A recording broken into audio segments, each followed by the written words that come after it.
Morning, good afternoon, good evening.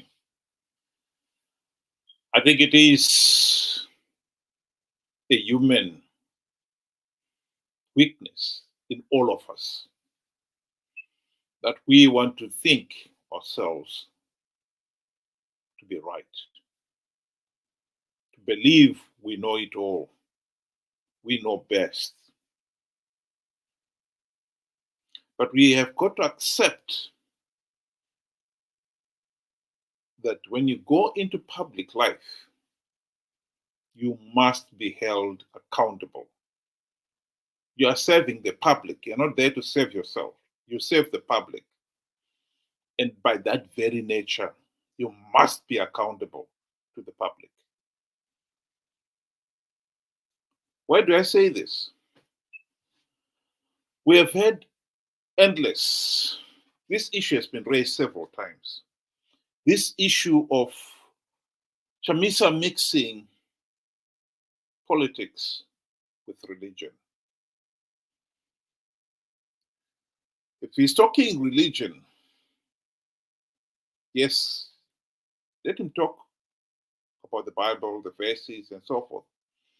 What people are finding difficult here is the way he mixes religion with politics.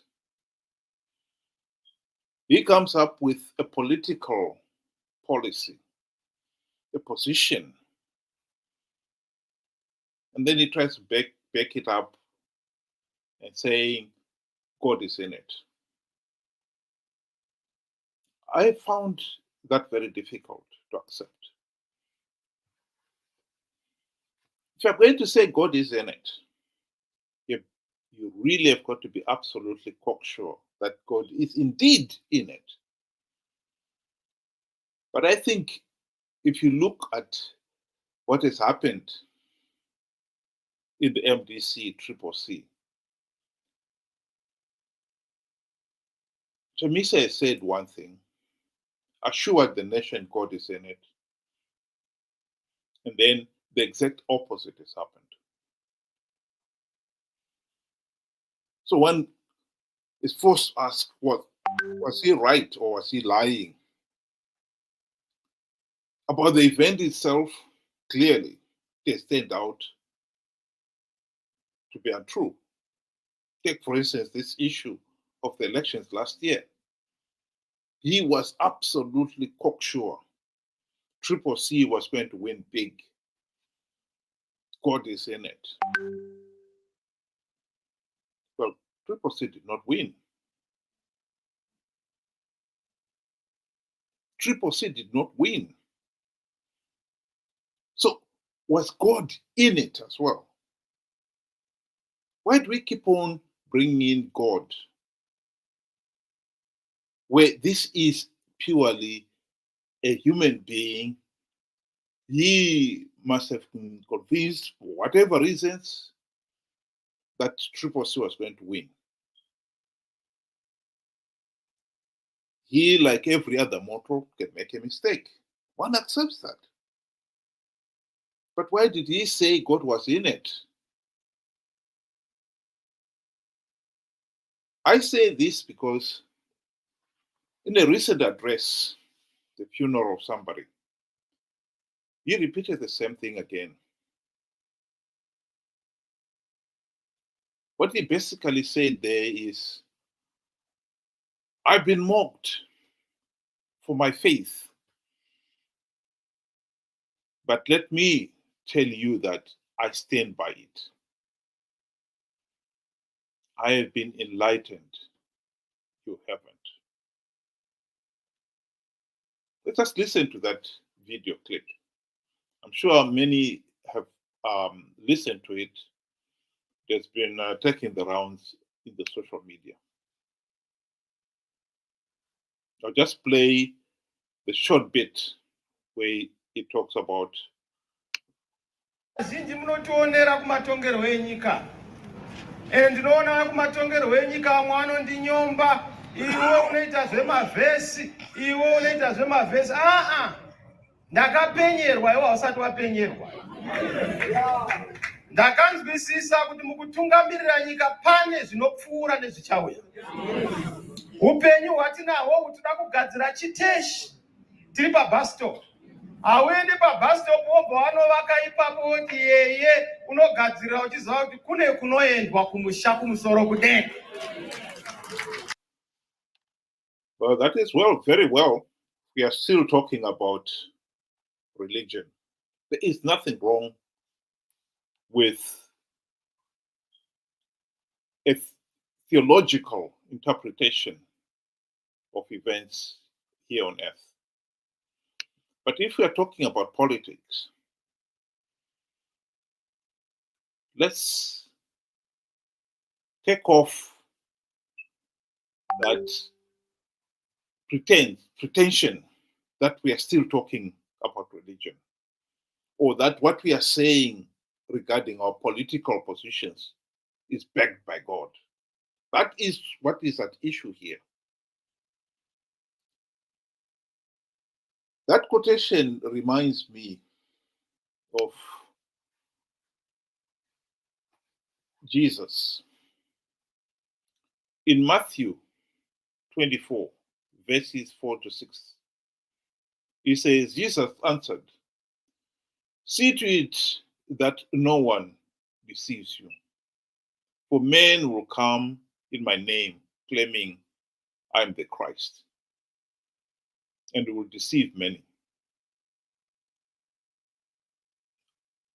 I think what Jesus was trying to warn us there is that we should not be so gullible as to believe anyone who claims to be inspired, enlightened, is enlightened. Particularly when the life of that particular individual, what he's doing, has got absolutely nothing to do with religion. What am I talking about? Well, Nelson Chamisa and his MDC friends were elected by the people of Zimbabwe. They've been on the political platform since 1999 when they launched the party.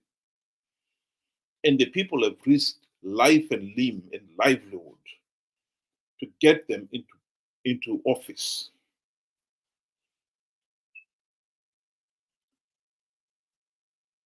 For one primary purpose: to implement the democratic changes to stop ZANU-PF rigging the elections.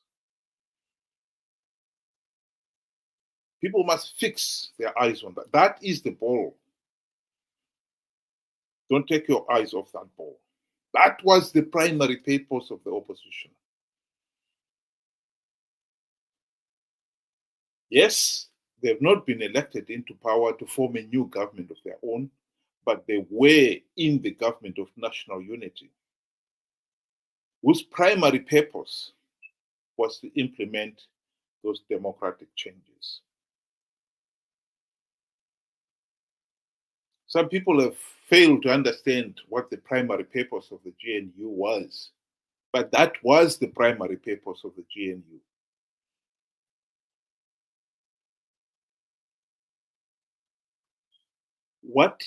How many reforms did they implement? Not even a token reform. In 5 years of the GNU, the MDC leaders failed to implement even one token reform. Not one. Why? Easy. When they signed the global political agreement in 2008, Mugabe had a plan for them. He bribed them with the trappings of high office. This is not the first time Mugabe done this, by the way. He did it with his own ZANU-PF colleagues. Soon after independence, Mugabe started this system of political patronage, bribing his own colleagues. Dr. Simba Makon, in an interview with Trevor Ncube, talked of how within a few months of getting into power, Mugabe surprised all his cabinet ministers with keys to the Mercedes-Benz limousines. Ian Smith had given his ministers Peugeots. Mugabe gave them Mercedes-Benz.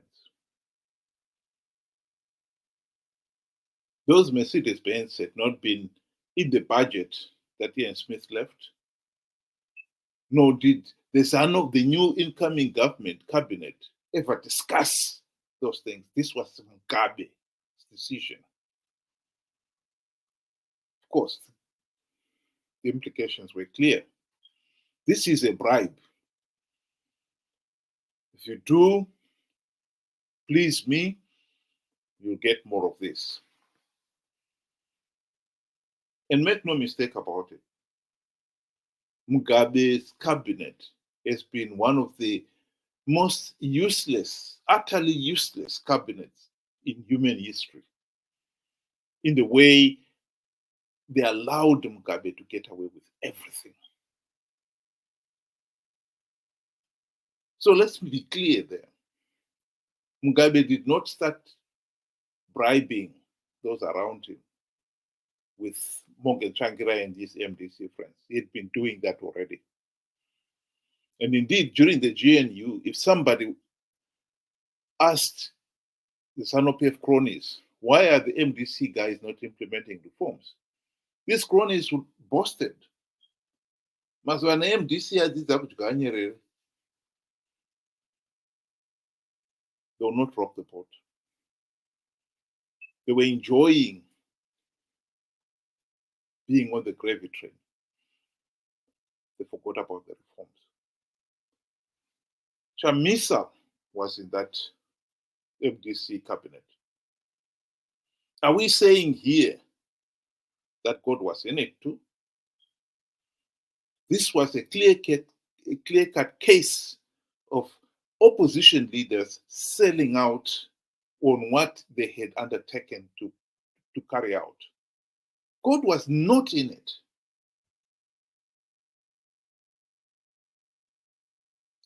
Post-GNU, MDC leaders have continued to participate in flawed elections, knowing fully well that they're flawed, knowing fully well that by participating, they're giving SANU-PF legitimacy. But they also knew that SANU-PF was offering a few gravy train seats to entice the opposition to participate. Chamisa himself cannot deny that he was lying about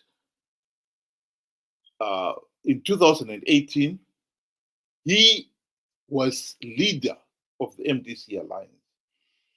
And when people were asking him again and again, repeatedly, why are you keeping on participating in these flawed elections when you know that they are flawed?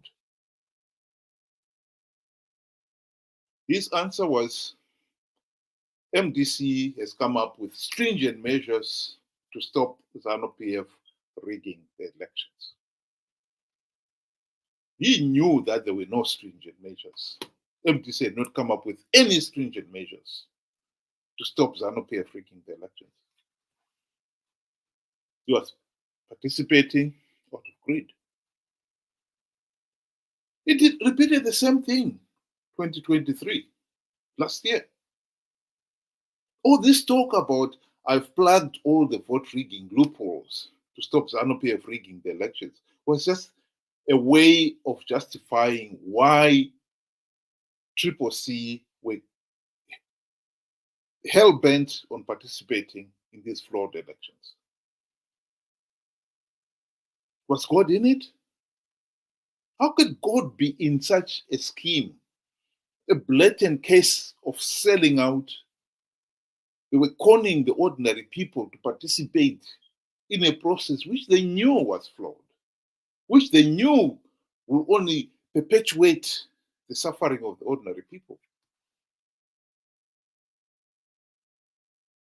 We cannot keep on accepting this nonsense that somehow Chamisa has been enlightened by God,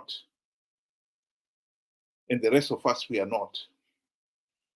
And so we cannot question his decisions. We cannot ask for him to justify what he said.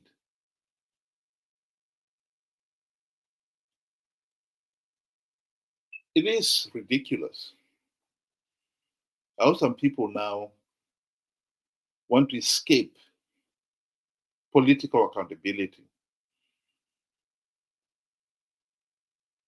by pretending that what they were doing was inspired by God. I do not believe participating in flawed elections out of greed is inspired by God. And I do not believe that God would want us to turn a blind eye to such a blatant lie and do nothing.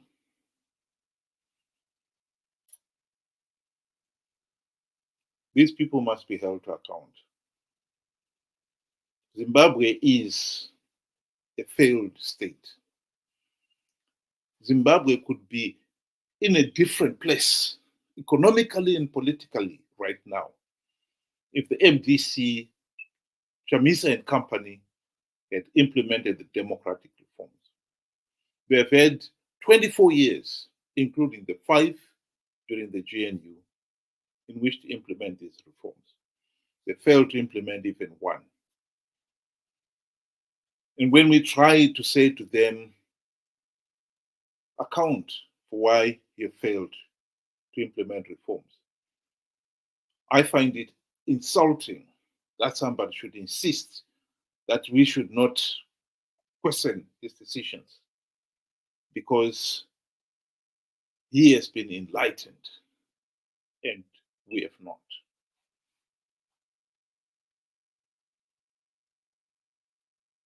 It's not for me to question whether he has been enlightened by God. All I'm questioning here is for him to account for what he said, which has turned out to be untrue. I don't think enlightenment extends that far. That somebody should not be accountable for what they have said.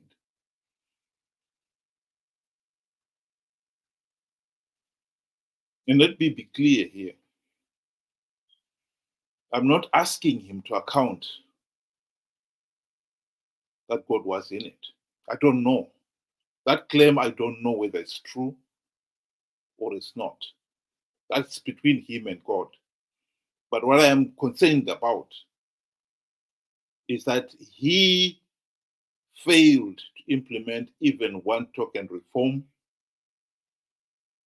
in the last 24 years, including the 5 during the GNU.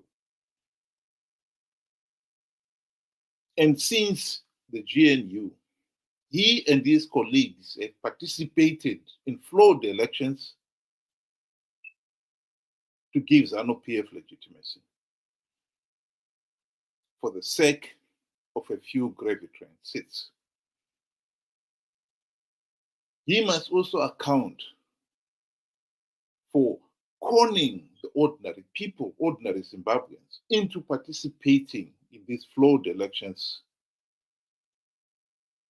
to perpetuate the ZANU-PF dictatorship and the suffering of the ordinary people.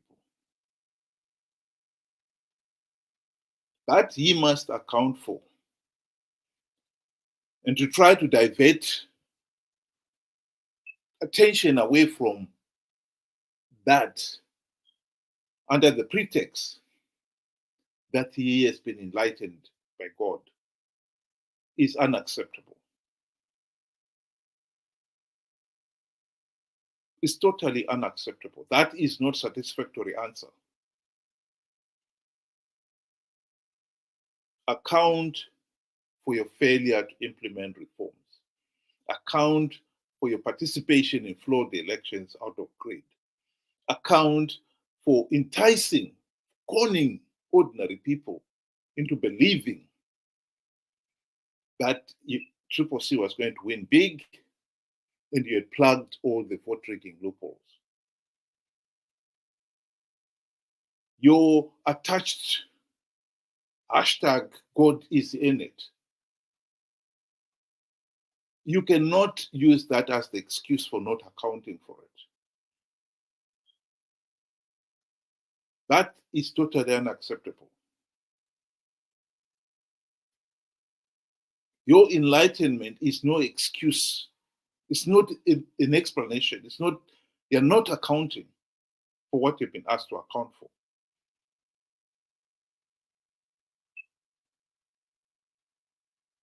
People voted for you, Chamisa, and your friends to carry out a very specific task. Vote for you because you were enlightened. If they did, that is their business. But here, as far as I am concerned, you were voted for a very specific purpose. Please account for it. And please stop insulting us with your religious innuendos. Your claim that you have been enlightened is, to me, strange, to say the very least. Because I expect somebody who has been enlightened by God to do godly things.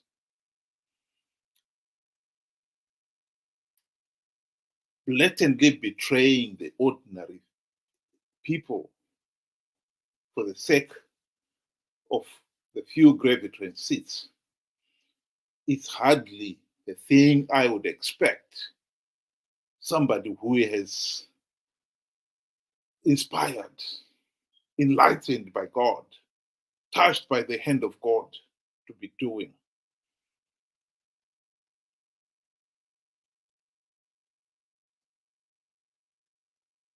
I say it again.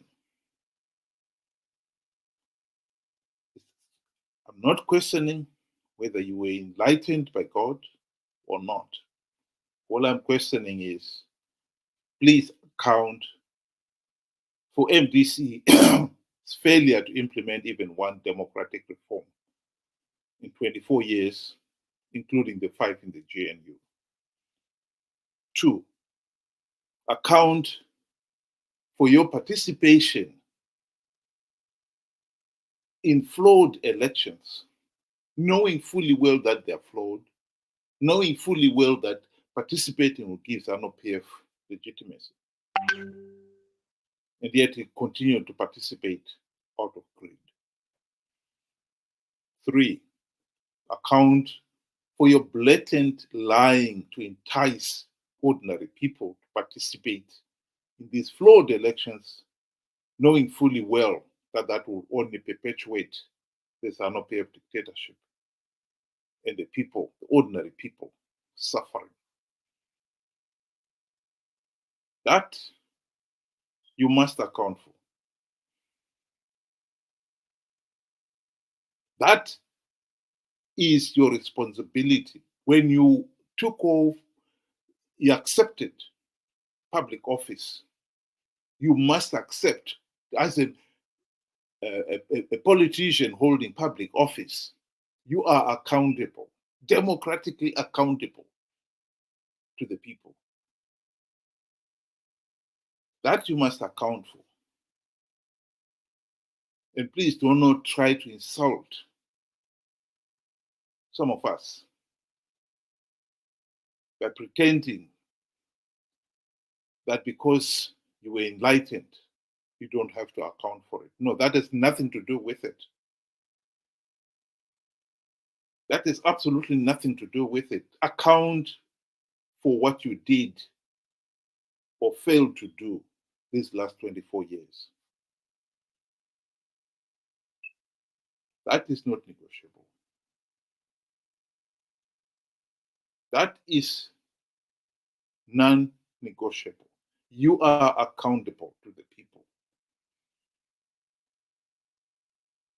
And then somehow the idea that you are above accountability is absurd, to say the least.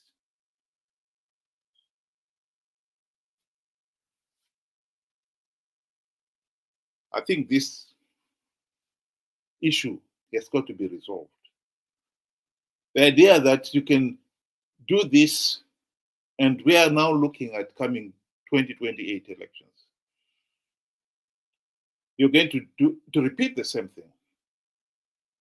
You're going to participate in the 2028 elections without even one meaningful reform implemented.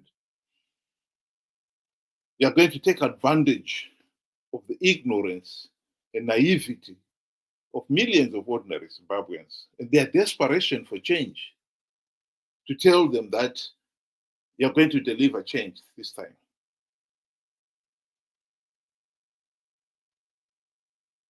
They will participate, and we are back to where we are today. And don't tell me that you still argue that you don't have to account for it because you are enlightened by God.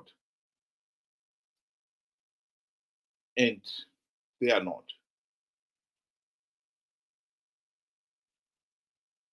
God has nothing to do with this one.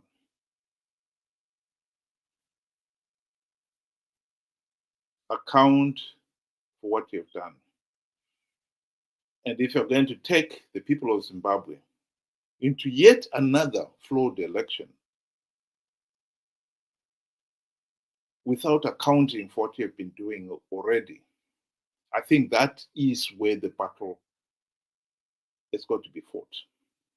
We have got to stop this madness, this insanity of failing to hold free, fair, and credible elections 44 years after independence. We are not going to stop it without having to address the problems. This issue of participating in flawed elections, knowing fully well that doing so will only perpetuate ZANU-PF's dictatorship. We are not going to address the problem because somebody keeps claiming that they have got God's blessing to do as they please. I don't know about the God's blessing, but I don't think God will bless somebody to exploit other people. That has got nothing to do with God, not the God that I was brought up to understand.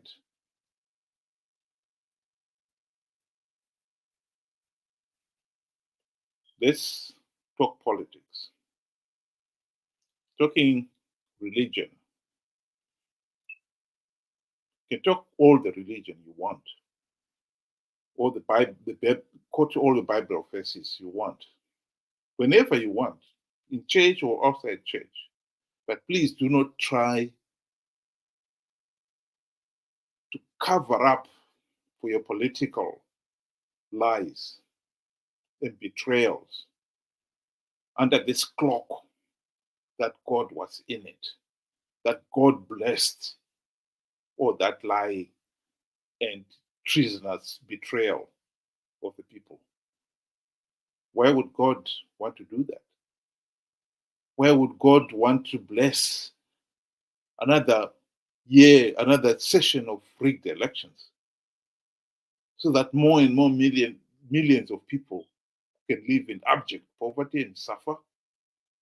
Why would God want to do that? We've got to stop this meaningless argument.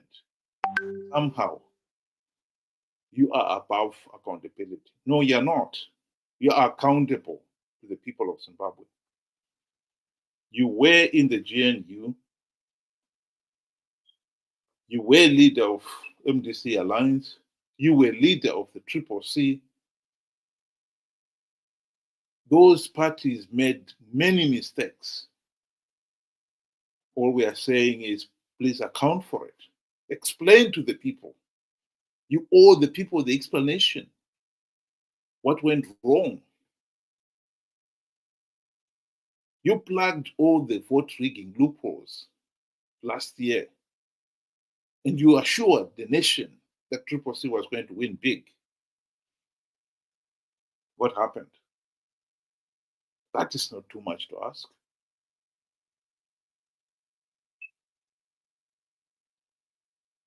I think we expect a better answer from you, Chamisa. This issue of I am enlightened and you are not, that is not an answer. We want a better answer. Account for what you did. Thank you very much, those who were able to join and listen in. And we hope to see you tomorrow. Good night.